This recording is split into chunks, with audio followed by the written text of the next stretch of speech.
Well, welcome to our webinar today, everyone that's with us. And it's been hosted by the Canadian Council on Invasive Species and Communities in Bloom. And we definitely hope everyone's doing well and enjoying this first day of summer. We're very excited to have our national and international judges head out on the road next month and visit many of our communities. We'd like to thank all of our Communities in Bloom sponsors and partners at this time for their contribution towards our 2023 program. Their support and the support of our registered communities is truly appreciated. Today, I'd like to welcome our speaker, Kellie Sherman, Operations Supervisor with the Canadian Council on Invasive Species. Kellie has been on the Council since 2018 and oversees all operations of the Council. In today's webinar, Kellie will teach us about the collaborative actions that the Council and its chapter network are undertaking to address invasive plants and their related pathways in Canada, and how you can get involved. Please feel free to ask any questions in the Q&A feature throughout this presentation, and we will do our best to address all of them. You can find the Q&A feature at the bottom of the screen, and if it has disappeared, you may just need to hover over your mouse around the bottom of the Zoom screen and have it pop up again. Now over to you, Kellie, and thank you for your presentation today. All right. Hi, everyone. Thank you so much for that great introduction, Susan, and thank you to Communities in Bloom. Very excited to be here. We've never presented to Communities in Bloom, and I'm learning a lot about your organization, and it's very exciting, and I'm really excited to kind of tap into a new audience. So yeah, I'm here to talk about kind of our coordinated action on invasive plants and also kind of tying in a little bit of other species as well that kind of impact plants across Canada. So I'm going to give a bit of a background on CCIS and kind of go into some new research about the impacts of species and plants, and then tie it all together with some actions that we can hopefully work on together. I also just want to recognize that I'm and acknowledge that I am presenting from the traditional territory of the CiB peoples. Okay, so moving into a bit of a history and about the CCIS. I'm not sure, some of you may be familiar with the Canadian Council on Invasive Species, maybe not. But essentially, we were created as a result of a multi-agency Canada-wide kind of first National Invasive Species Forum. Early kind of beginnings, I think that was in 2010. We became a registered federal not-for-profit in 2012. But essentially all these agencies at kind of this first meeting came together and called for a strong national and inclusive voice and organization to kind of link perspectives on invasive species from coast to coast to coast. And since then, we've been doing just that and building that through our kind of chapter network, which I'll talk about. So yeah, as I mentioned, we are a registered not-for-profit, and we also just became a registered charity. So we're very excited about that as well, and we hope to utilize that status moving forward. Okay, so yeah, as I mentioned, the Canadian Council on Invasive Species is really that national voice on invasive species in Canada. So today we're guided by a 4-chamber board of directors, along with various working groups that are represented through governments, including federal, provincial, and territorial, industry and businesses, Indigenous organizations, and our chapters and chapter network, which again, I'll talk about. We're really focused on providing capacity or chapters to implement that kind of coast to coast to coast projects and resources related to invasive species. And one of our main focuses as well is on stopping the spread of invasive species through key pathways using behavior change, which I'll talk about. So that's really kind of where we started as a council, and we're continuing that. But obviously, as we evolve, we're focusing on other key topics as well, like emerging species and issues such as climate change and the intersection of invasive species and climate change. We're really focusing on building and strengthening our partnerships with Indigenous communities and empowering them and enhancing their capacity to take on invasive species. Yeah, so in a nutshell, we're really focused on collaboration, being proactive on upcoming issues. We like to use our science-based and proven techniques and kind of looking towards the future and acting forward thinking as well. So this is just a snapshot of the current representation on our board of directors. And it's really interesting for us too, because as I mentioned, industry and business. And so we have representation from Pets Canada, and fruit and vegetable growers of Canada, of course, all the other representation as well, but we're building lots of linkages and partnerships within our board as well. So moving on to a bit of our chapter network, which I'll wrap up with a lot of information about our chapter, which I think will be very applicable to everyone listening in today. But essentially we define a chapter, just in my little window up here, a chapter as a provincial, territorial, not-for-profit or charitable organization that is considered that provinces or territories invasive species council, and really has a core mandate of helping reduce the spread and impacts of invasive species within their jurisdiction. So really our goal, and tying into what I kind of said before about the national voice, is to build that strong and national inclusive voice and network that supports and links the range of invasive species organizations from across Canada. So really that truly national organization. We've made a lot of progress in terms of building our chapter network. This is the current representation of our chapter network. So we do have 10 chapters, so 10 invasive provinces and territories. And our goal is to have one in each province and territories. Yeah, so we do things like helping each other increase collaboration and communication. We actually, as well, the Canadian Council is helping some of our chapters in terms of capacity and administrative issues and that kind of thing. We're also working with our chapters to improve our coordination, reduce duplication, share resources. And of course, we want to recognize the unique role of our chapters as well. So as a national organization, our provincial and territorial chapters are really, they're the ones on the ground doing the hard work, monitoring invasive species management, connecting with regional organization partners and things like that. So this is just a little graphic here of the across Canada. You can see we're building that national linkage.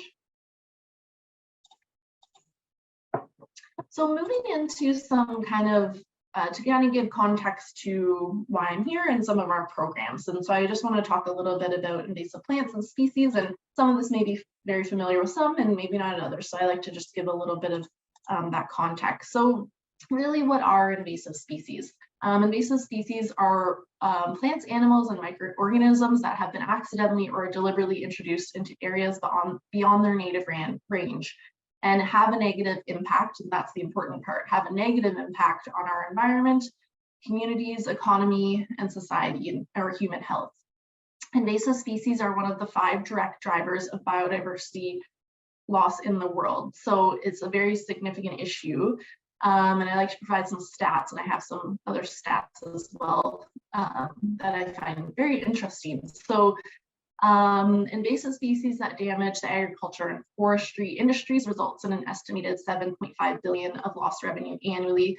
Some of you may be familiar with the spongy moth, and defoliated 1.8 million hectares of trees between 2021 and I think 2022 as well. So there's some interesting stats there. And really, how do they spread? So, and as mentioned, that's one of our areas of focus, is pathways of spread. So it can be classified as either natural or human-made. Of course, some species and plants and things like that can spread naturally, but also they are being spread through kind of those human-made pathways as well. Things like outdoor recreation, land and water, firewood use, the garden or horticulture trade, the pet trade, agriculture. And the number of new invasions by species has increased over the past 200 years, with 40% occurring in the last 40 years. And a new invasive plant is established in Canada every 2 years. And I recently just came across some interesting papers. Again, we're always looking to kind of draw on those impacts and why we should care. So global invasive species costs are estimated to be 1.2 trillion since 1960. And this was a paper from Cuthbert et al.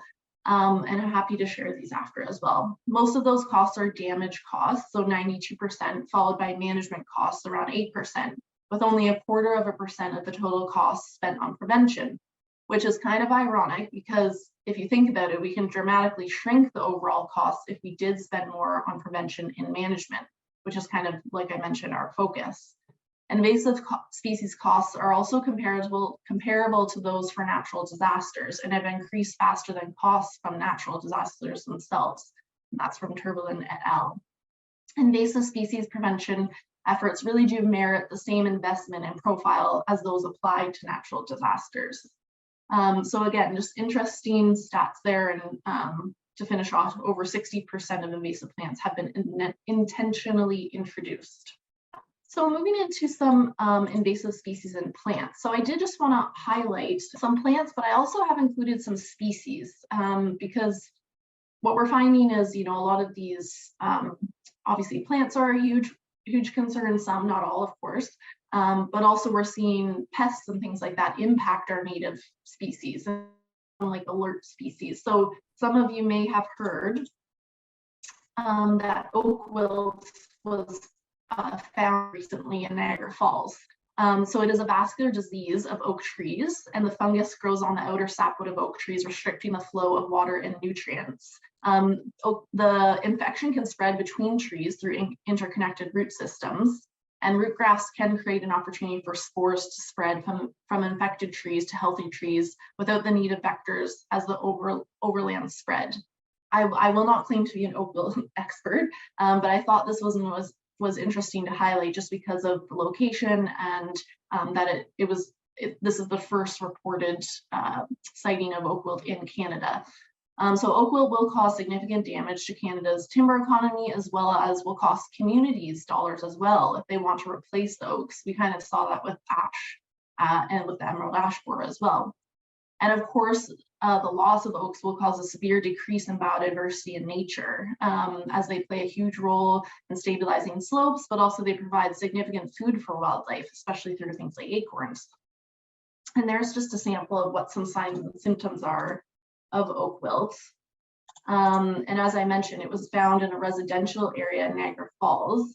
The Canadian Food Inspection Agency is tackling this, so not CCIS, but we like to share information, of course, about it and what people can do. So some suggestions are: don't prune oak trees between April and August, don't move firewood and buy local, burn local, report any suspected signs to the Canadian Food Inspection Agency, and kind of check out your oak trees for these signs here. If you have a suspected tree, I would suggest just Googling contact CFA and reporting it through them, as they're really the ones handling this specific issue at this time. Another interesting species that I wanted to highlight was spotted lanternfly. Some of you might have heard of this as well. Again, kind of an alert species because it's not here yet, but it is threatening Canada. It really is a voracious sapsucker and really has potential to cause catastrophic damage. So the way spotted lanternflies spread is through a few different areas. So naturally spread short distances by flight. They can also disperse longer distance by accidentally being transported by humans. And human-aided movement can occur with really any life stages. And that's because, especially at the egg stage, they are hard to spot and detect, and they can deposit the egg masses on different things like stone, wood, rubber, that kind of thing. Yeah, and potential domestic vectors for spread include things like I mentioned: firewood, vehicles, hiking, outdoor gear, that kind of thing, which will tie into some of our programs that I'll be talking about. And this is just a kind of a little, we actually have a fact sheet on our website on spotted lanternfly. So this just kind of goes over their stages of development. And then one of the main hosts for the spotted lanternfly is the tree of heaven, which I think is interesting as well. Okay, some of you might be familiar with this one. Moving on to periwinkle, and again, I'm not trying to I'm not trying to shame anyone or anything like that. There's tons of great ornamentals out there, and we've done a lot of work on ornamental invasives with the horticulture industry, which I'll talk about. But I just thought I'd pick one that's very common, an invasive common ground cover, which is periwinkle. So it's also known as lesser periwinkle or dwarf periwinkle. It's very popular, especially as a ground cover, because it likes to grow fast. It can grow in those shady areas that are kind of hard to find another plant for. And it was deliberately introduced from Europe. However, it has since escaped captivity as we know, it can just easily escape, right? Like it's easy to spread, especially when invasive species are in an area where they don't have natural predators or things that feed on them, like they just thrive. So it can kind of escape from gardens, or it could be accidentally dumped when someone's disposing of a garden waste and that kind of thing, and perhaps it was dumped in a ravine and it can take off that way. So that's just one that I just wanted to highlight as well, and it seems to be commonly found in a lot of our Grow Me Instead guides, which I'll talk about it as well. And I'm sure I don't want to assume, but I'm sure a lot of people have heard of Phragmites, so I just wanted to finish off with that one. Again, just kind of one of those very common invasive species. Not really known exactly sure how it was brought from North America or to North America from Europe, possibly ballast water. But it's just one of those as well that's really good to kind of stay on top of. It's, quote, Canada's worst invasive plant. It really creates those dense monocultures, which really doesn't allow anything else to grow. And I did want to highlight as well, because, you know, it can be spread through things like construction along roadways, ATVs, moving from one location on a trail to another, dumping, and possibly even someone just picking it off the side of the road and planting it as well. So just another one I thought I'd highlight. Some more pictures there. Okay, so moving into some more about our programs and some actions that our chapters are doing, and hopefully can spur some ideas for collaboration and partnership. So as I mentioned, I feel like we throw these words around a bit, take action and changing behaviors and that kind of thing. So I do want to just explain it a bit. But one of our, again, as mentioned, one of our focus is on those key pathways that spread invasive species. So thus we focus on changing Canadians' behaviors to assist in stopping the spread along these pathways using behavior change. So really put simply, behavior change is what it sounds like, the practice of changing people's behavior. For us specifically, it's really about that real world change for environmental good. And we actually work really closely with a behavior change expert. His name is Ken Donnelly, to build a lot of our programs and resources and messaging, using research and input as well from our chapters and partners. So really our goal is to protect valuable natural resources while still encouraging everyone to enjoy the great outdoors and their communities. But really the objective is to slow and where possible, stop the spread of invasive species. So again, I can't emphasize enough just how we want to work collaboratively across Canada to definitely encourage outdoor recreation and gardening and everything like that, but while also protecting nature. So this is a snapshot of all the logos of our current kind of take action or behavior change program. So we have several of these campaigns. Some of them do kind of cross over, which I'll talk about, which is totally beneficial, I think, in terms of resource sharing and that kind of thing and messaging. But we have developed these campaigns that our chapters are implementing, and then other organizations can sign up for, and we're also building partnerships with national organizations to implement these campaigns as well. So I just want to touch on briefly kind of what each one is. So starting with Buy Local, Burn Local, kind of speaks for itself, but really this campaign provides resources and messaging to kind of promote keeping firewood local, including like campfires when camping, and even firewood for indoor stoves and that kind of thing. Again, I kind of touched on this, but really we don't want to spread firewood to new areas which may be unaffected, and then potentially that firewood is affected and could really damage that unaffected area in the long term. Play Clean Go is a campaign focused on outdoor recreation, so kind of that terrestrial recreation, and involves things like signs and boot brush stands that can be placed at trailheads. There's definitely an opportunity to tailor the programs and create different resources, but it seems like kind of the main part of Play Clean Go, which our partners have found effective, is developing those signs at trailheads and that kind of thing. Don't Let It Loose is mostly focused on the pet trade. We actually recently launched a retail recognition program, which we're actually also doing for our PlantWise program as well, which I'll talk about.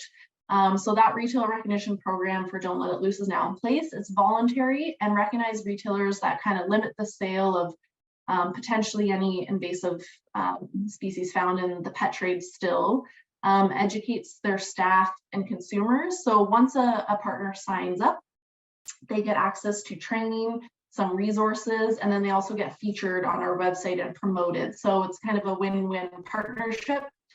And some of those resources include like recognized retailer stickers as well. Plant-wise, I'm going to go into a little bit more detail about, so I won't talk about too much right now. Clean, Drain, Dry is focused on that aquatic recreation. So again, what our partners in our chapter seem to be utilizing a lot with Clean, Dry, Dry are things like signage at boat stations, boat launches, giveaways like chamois and floating keychains and that kind of thing. And it might not be super applicable today, but I did want to include our most recent campaign, which is Squeal on Pigs. This campaign already existed, but we did work with some partners in the US to update the campaign and create new graphics. And really the focus of this campaign is mostly on just raising awareness of this issue on wild pigs, invasive wild pigs, and also really promoting reporting, as it is still kind of emerging species. So in some provinces, there are some established populations, but in others they're not. So they're kind of getting ahead of the game and creating messaging and awareness around the program and reporting mechanisms like specific for wild pigs, so they can really enact that early detection and rapid response in those areas that don't have established populations of wild pigs. So moving into a little bit more detail on our PlantWise program. So there's kind of a twofold of the PlantWise program, supporting and working with industry, and then also kind of the education side on the gardening or individual kind of gardener side.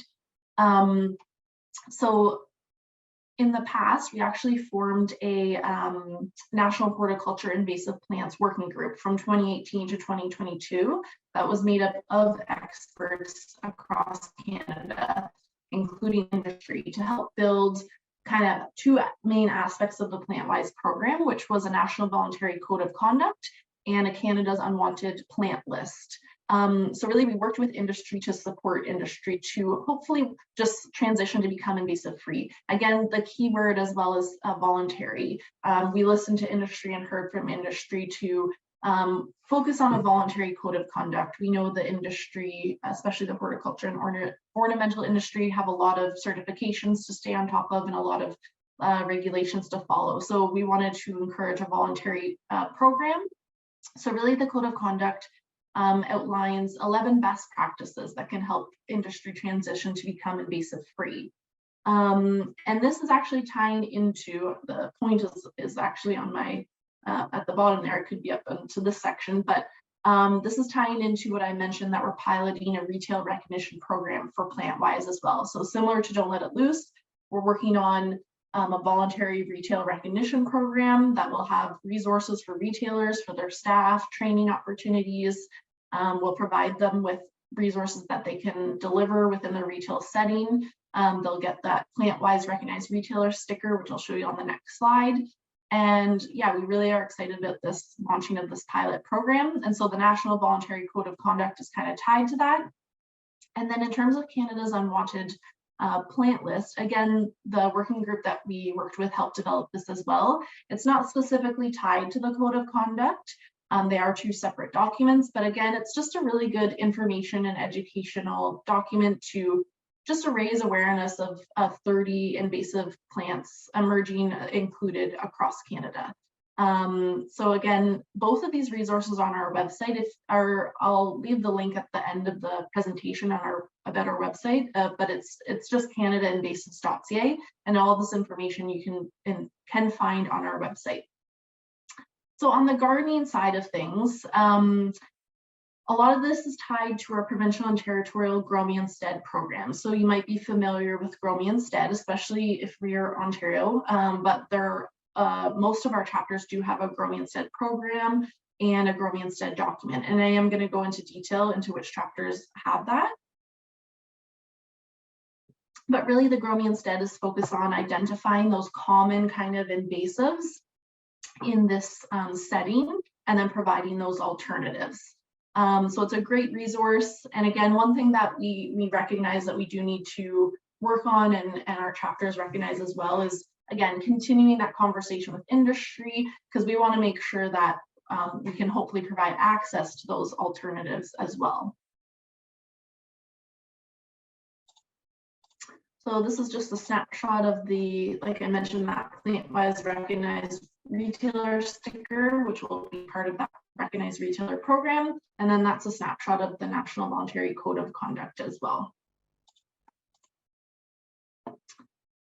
Okay, so I want to move into, again, continue with some action-oriented. I wanted to highlight our chapters, because as I mentioned, they are the ones on the ground providing a lot of these resources and doing a lot of work. It is a bit of a kind of back and forth. So the CCIS has lots of resources, and we connect with a lot of organizations, and then as well our chapters within provinces and territories work with a lot of those regional organizations as well. So I just wanted to touch on each of our chapter, and kind of, this is merely a snapshot of all the initiatives, that all of the good initiatives they're working on. So I tried to tie them into stuff that I hope will be applicable for this audience today. So starting in British Columbia, we have our Invasive Species Council of BC. So they have a significant kind of program tied to our plant-wise program. They have a Grow Me Instead guide and other Grow Me Instead plant-wise related resources as well. They also have significant resources when it comes to invasive-wise education. I thought that might be applicable. So lots of activity books for community members, that kind of thing. They're working towards a Japanese beetle-free province, so doing a lot of work around there, again, working with industry. I thought this was interesting as well, just to note they do a lot of it at tourism programming related to invasive species. And again, all this information can be found on their website. I didn't put the URLs, but really I like saying just Google like Invasive Species Council of BC, or Google Invasive Species BC, Ontario, that kind of thing. In Ontario, they have a Grow Me Instead guide as well, and lots of Grow Me Instead or kind of plant-wise resources, but their biggest one is definitely the Grow Me Instead guide for Southern and Northern Ontario. They've done a couple updates to the guide as well. They also have a huge library of best management practices, tons of best management practices for tips and tricks on invasive species ID, related to that species, information on management, prevention, regulations tied to that species, etc. They also do a lot of webinars and on the best management practices and other topics. And then they've also do customizable training workshops. So they can do that for a municipality, an organization. So they can kind of tailor a training workshop, and most of it's virtual, so easily accessible to things that the audience is looking for, that organization is looking for. Again, just a snapshot of kind of key highlights here from each chapter. In Alberta, we have the Alberta Invasive Species Council. Again, they also have a Grow Me Instead guide. And again, I just wanted to note, it's really great to see that each province and territory has or is working towards a Grow Me Instead guide, because as we know, not all the species are similar in each province and territory, so they are being tailored for that province or territory. They also provide information on disposal of invasive plants, which is great, just because we know that invasive species can spread through improper disposal. Lots of Play Clean Go resources and a significant Squeal on Pigs campaign. In Saskatchewan, the Saskatchewan Invasive Species Council, they have a printable Grow Me Instead wallet card on their website, and they're currently updating other Grow Me Instead materials. They actually also just completed fact sheets on all of the invasive species listed under their Weed Act. So great information, downloadable fact sheets, that kind of thing. And I just had to highlight their flowering rush eradication and monitoring program as well, because it's pretty significant and they've been undertaking it for quite a few years and are seeing great progress.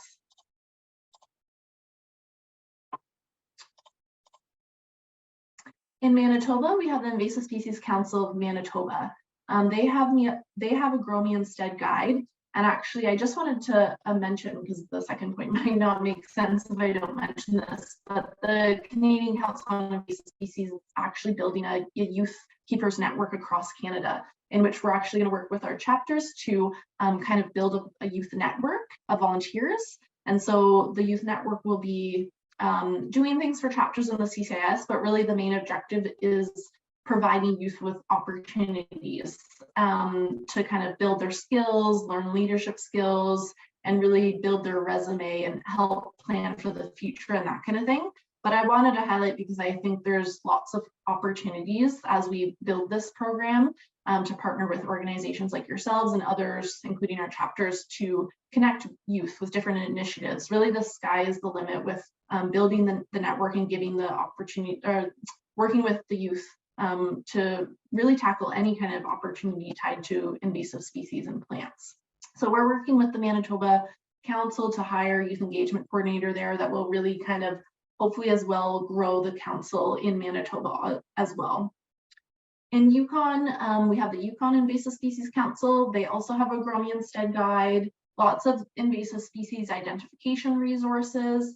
They work really closely with a lot of Indigenous organizations and groups as well, and again, helping us create that youth network. In PI, they recently just published a guide to invasive plant species planning, identification, and management on PI. So that's brand new. It can be found on their website. They've also been doing a lot of management and control and have a lot of good information and insight into that as well. And again, helping us with that youth network.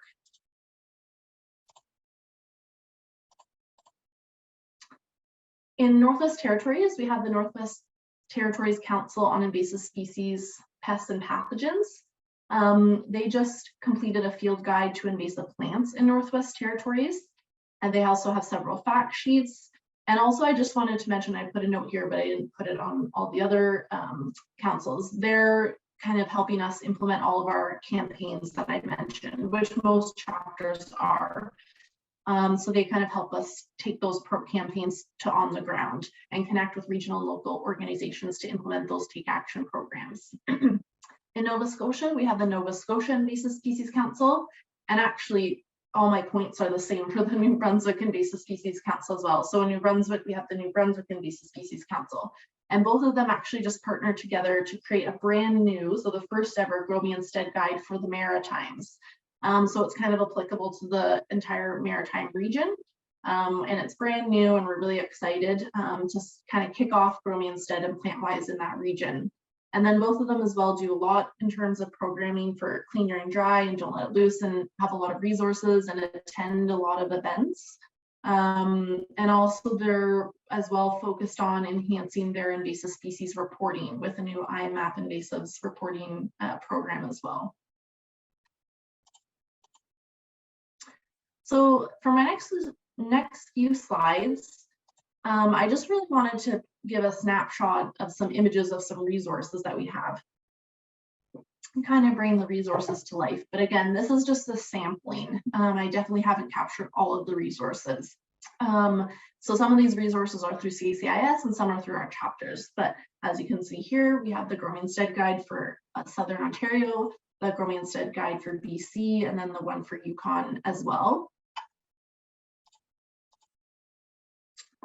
And then my next slide here, I have some just sampling of resources for Play Clean Go. So as I mentioned, one of the biggest resources for Play Clean Go is that signage at Trailhead. So that's a sample of a sign there, which this sign is obviously focused on a lot of the plants that are being spread on trails and things like that. We have rat cards and stickers as well. We sell these boot brushes, if you can see that image okay, kind of handheld boot brushes. And we sell them on our website, but they've been a very popular resource for giveaways and just something to carry along hiking on a trail to clean your boots off and that kind of thing. I definitely wanted to include these because some of these are new for us. We just created a swath of new stickers, which have been very popular because of kind of their more artistic design. Again, we can connect with partners to produce and get some of these resources printed and sent across Canada, but just highlighted a few here. This is just 3 of many new stickers. So yeah, as you can see, they're a bit different and have a more artistic design. You can see the one for PlantWise there, and we're really excited about this resource. And again, just another very quick sampling. This is a Don't Let It Loose sign from Nova Scotia. I did want to mention, actually, this is a good segue into something I wanted to mention about some of our programs. As I mentioned, we're working with Ken Donnelly, who's a behavior change expert, and he's actually finding, which makes a lot of sense, but through some kind of new surveys and new research that he's been collecting and looking at, a lot of these programs do kind of cross-pollinate and intersect. So although they seem tied to a specific target audience, and that's good that they are. Not those target audiences do kind of overlap. So if you're speaking to perhaps a gardener, that gardener might also hike, or they might also like fishing. So something like Don't Let It Loose, it's tied to the pet trade, but it can also be tied to other things as well, like not letting bait loose or not letting plants loose, or dumping and that kind of thing. So a lot of our programs in a good way do cross-pollinate, and you can kind of have those conversations about different species and pathways under one umbrella of one program. So I thought that was something interesting to share. The CCIS has a few fact sheets. There's one on spongy moth. And then, like I said, our chapters are creating and sharing and producing a lot of other resources, things like chamois, keychains, water bottles, activity books, that kind of thing. So in terms of joining a program, if you just go to canadainvasives.ca, you can find a Take Action tab, and you can drop that down, and you can see multiple, you can see all of our programs listed, and then information about them, the resources that we have and how to join. I want to try to make it as less complicated as possible, but you can kind of join through CCIS, or you can kind of work with a chapter.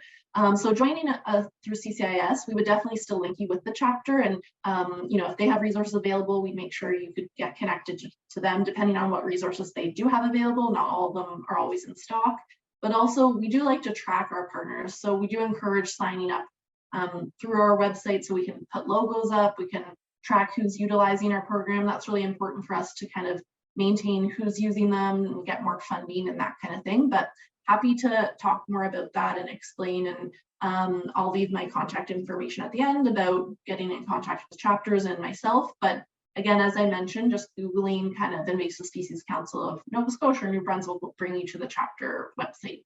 I just wanted to finish off what I hope is an applicable topic as well, which is kind of community science. So as I mentioned, reporting is kind of a key action as well, tied to invasive species, especially for those emerging species. I don't know exactly who reported the oak wilt sighting, but it was in a residential area. So one could assume potentially, and I don't want to assume because I could be wrong, and hopefully I can confirm how it got reported, but it could have potentially been a community member, which is really important and tied to community science. So essentially, community science is what it kind of, as how it is said, really just getting the community involved in initiatives and actions tied to science and reporting and that kind of thing. So this is a snapshot of the reporting tools listed on our website. So the Canadian Council on Invasive Species doesn't really promote one tool over another. We recognize that different provinces and territories have spent a lot of time and resources investing in developing their own reporting programs. So we just like to bring that all together and share information on what exists. Also, individuals might prefer different reporting mechanisms as well. So one might prefer iNaturalist over IMAP invasives. But really, the CCIS is working towards making sure that these tools and apps are talking to one another. So we hope to one day kind of just make sure that it's all connected and collected in one location, but then people can kind of use whichever app they prefer. So we have this reporting tools page, but then also we're building links to each of our program pages as well for any kind of other reporting tied to that specific pathway or species. So for example, squeal-on pigs, a lot, because it is an emerging species and really a high priority for some provinces and territories. Some provinces and territories have created kind of its own reporting tool for that specific species. So we're building our website to make sure that it has that information collected and it's easily accessible. But I did just want to mention, although we don't promote one or the other, we do have a project tied to iNaturalist. So I'm not sure if some are familiar with iNaturalist, But it's another kind of reporting tool coordinated by the Canadian Wildlife Federation. And they kind of approached us a couple of years ago to establish what's called a project on iNaturalist. So our project is called I Spy and Identify Invasives. So if you are a member of iNaturalist already, you can actually just search on your app or website through iNaturalist, I Spy and Identify Invasives, and you can add that project to your profile.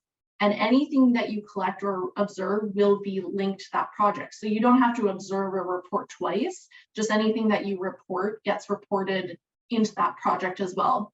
And some may question why we are collecting all information, but it's kind of tied to a behavior change thing.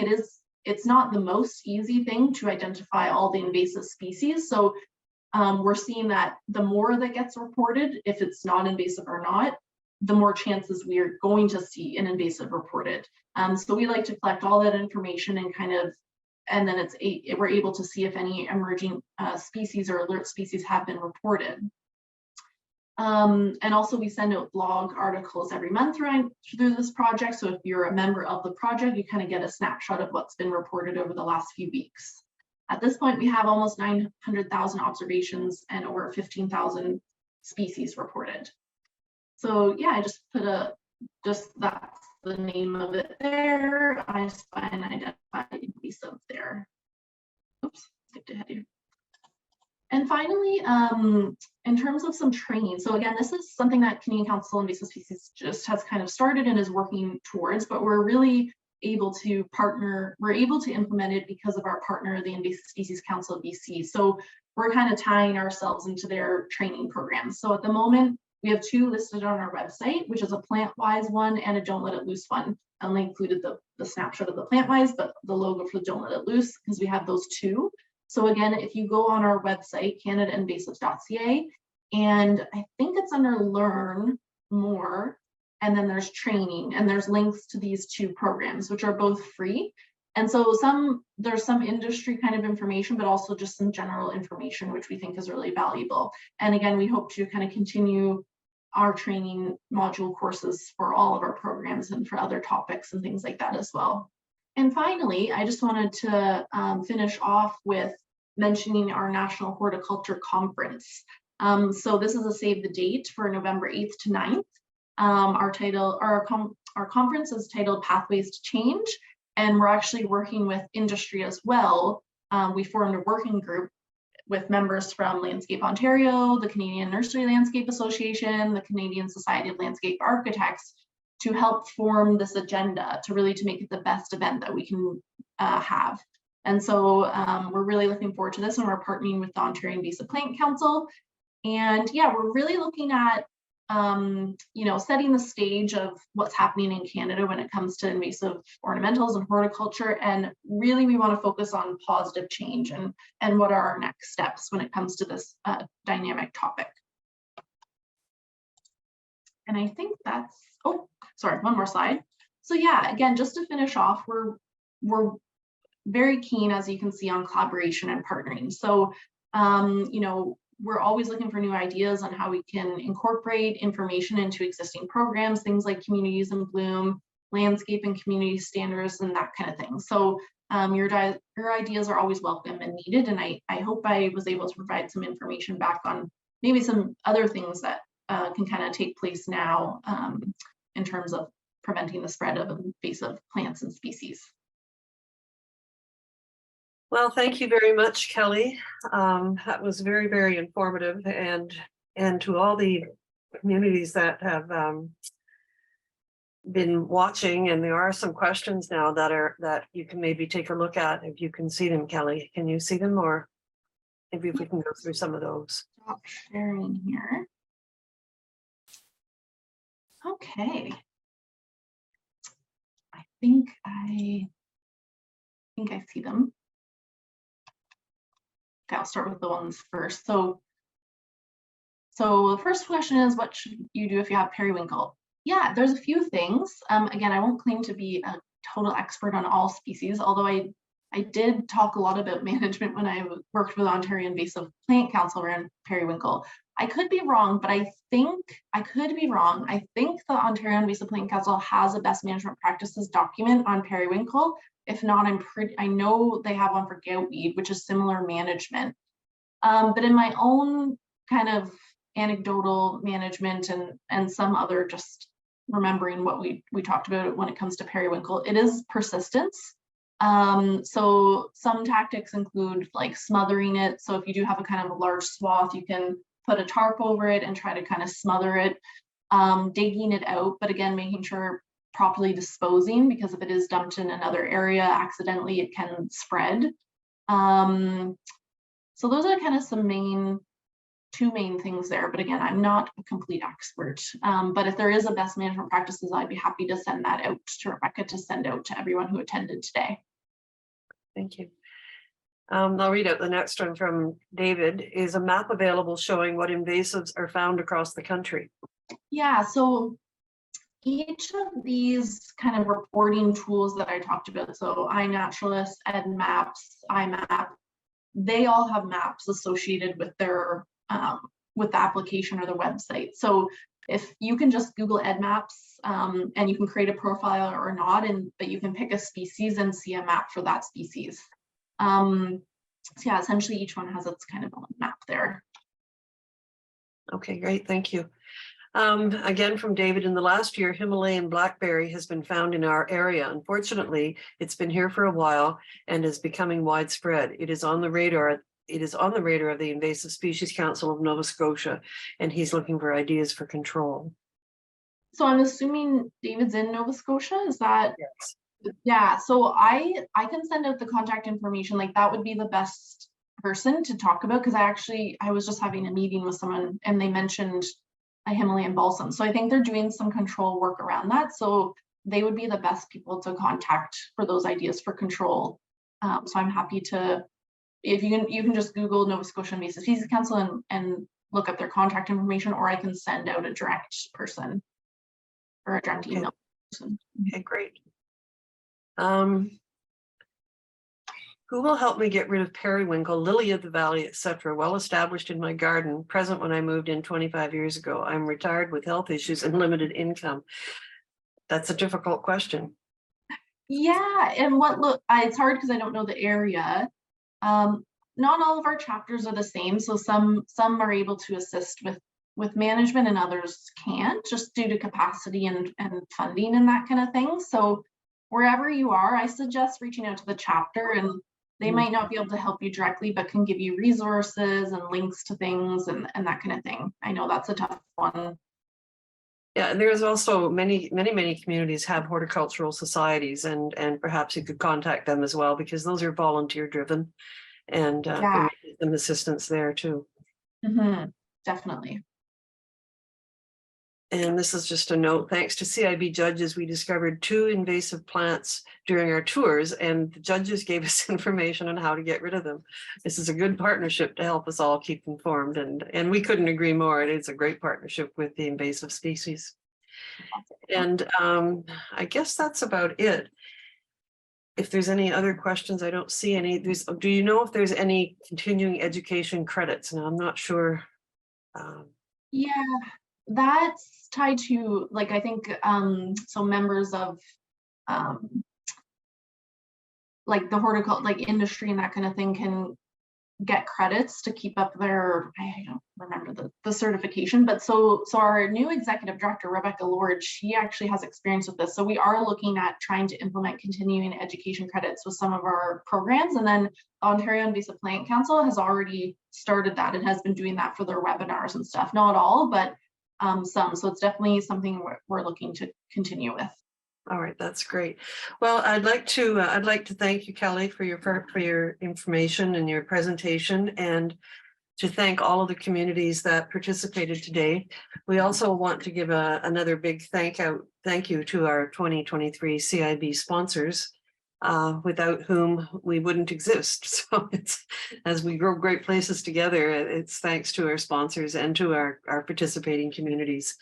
And on that note, we hope to see all of you this fall in Wood Buffalo for our annual Communities in Bloom Symposium and Awards. Registration information will be coming soon through our e-newsletter. But in the meantime, save the date, September 27th to October 1st, 2023. And thank you very much for joining us, everybody, and have a great day.